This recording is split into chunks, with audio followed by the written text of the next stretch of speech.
You're listening to episode 84 of Mouth Dancing, hosted by Young.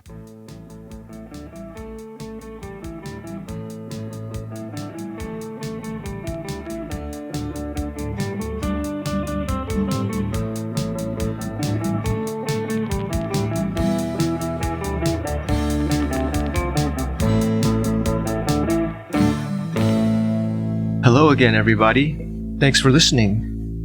It's really good to see all your faces again. Can't really see each other's faces, but let's pretend we can. And let's pretend we like each other's faces. Because that's pretty important. You know, sometimes if you don't like someone's face, it could be kind of a detriment to developing a good relationship with them. I'm sure you've heard the expression punchable face, right?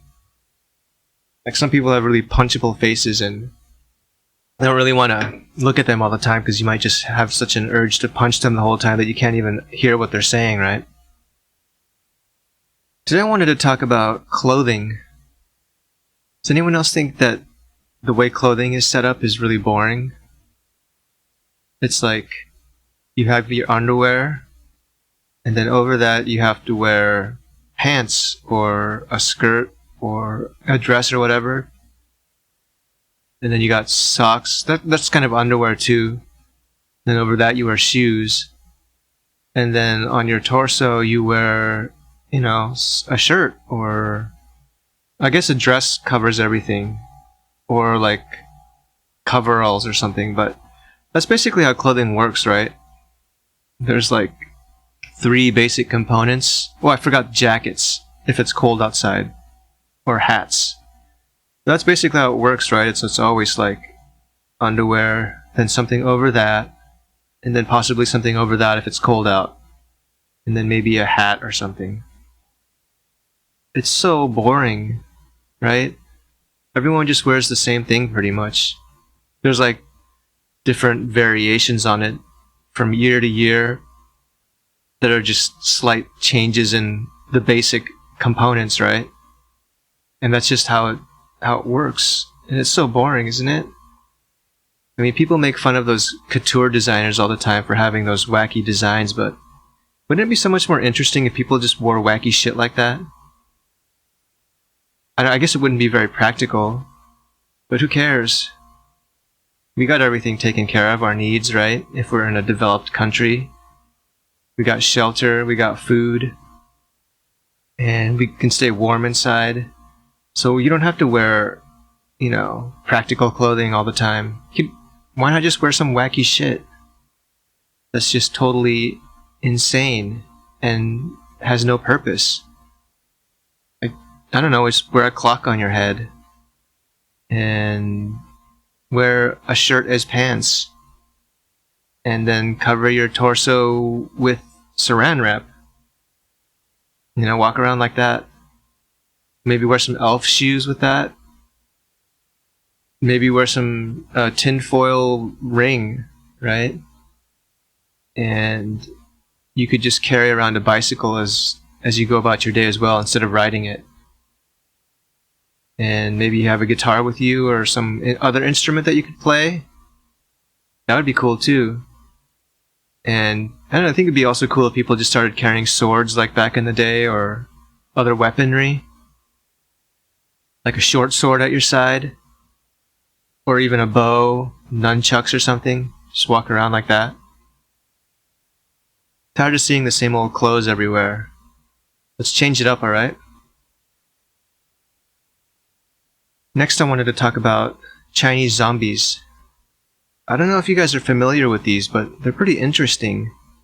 Like in the 80s and 90s, there was sort of a boom in Hong Kong cinema that featured a lot of movies with these Chinese vampire/zombies. And they usually are wearing this like old style Qing Dynasty clothing. It's like blue. And their faces are usually like painted really pale white, or even like a bluish greenish color. And they're like corpses that have been reanimated basically. And they hop around. That's how they walk. They hop everywhere with their arms straight out in front of them. And some of them are pretty fast and they can like kind of fly around and stuff. And they have fangs a lot of times and they'll suck your blood. but they're also zombies, and like a Taoist priest can put them back to sleep by slapping something on their forehead. It's like some sort of a scroll or a talisman, and then it stops the zombie from moving around. There's some sort of like spell or magic force or something that stops them. It's a pretty interesting, twist on the genre though that I don't think many Westerners really know about, and I think you should check it out. Like the real classic movie of this whole vampire zombie thing is Mr. Vampire. Came out in 1985. It kind of kicked off the whole boom. It wasn't the very first movie that had it, but it was one of the first to, or actually it was the first to really kick off the whole thing in the 80s and 90s. And they also come from like Chinese mythology or folklore, so there's a whole, history behind it that's pretty interesting as well. And lastly, let's talk about nuts and raisins. Seems like there's two types of people, right?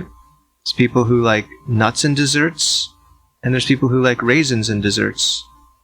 But like, you generally are like one or the other, right? If I like raisins in my dessert, I don't like nuts for some reason.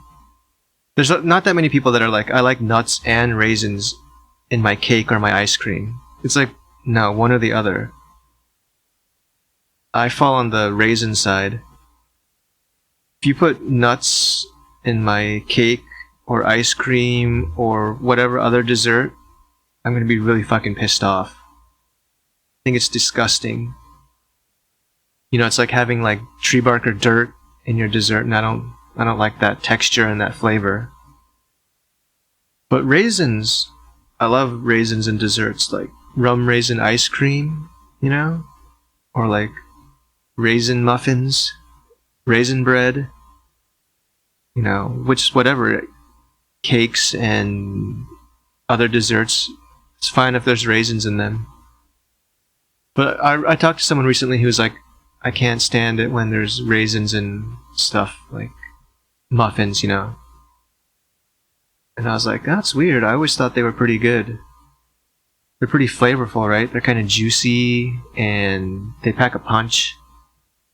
So, different strokes for different folks, as they say. I don't know what they were talking about when they came up with that expression. It kind of sounds like these days they're talking about masturbation, but I don't think that's what they meant. And also, I think there's two types of people when it comes to cupcakes and muffins. You're either a cupcake person or you're a muffin person. Personally, I'm a muffin guy. Because they're just moister, it seems like. They're usually bigger.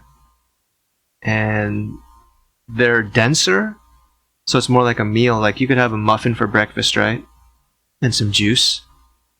A cupcake, I have to eat like 10 of those things to get full, and they're too sweet. And they're too dry usually.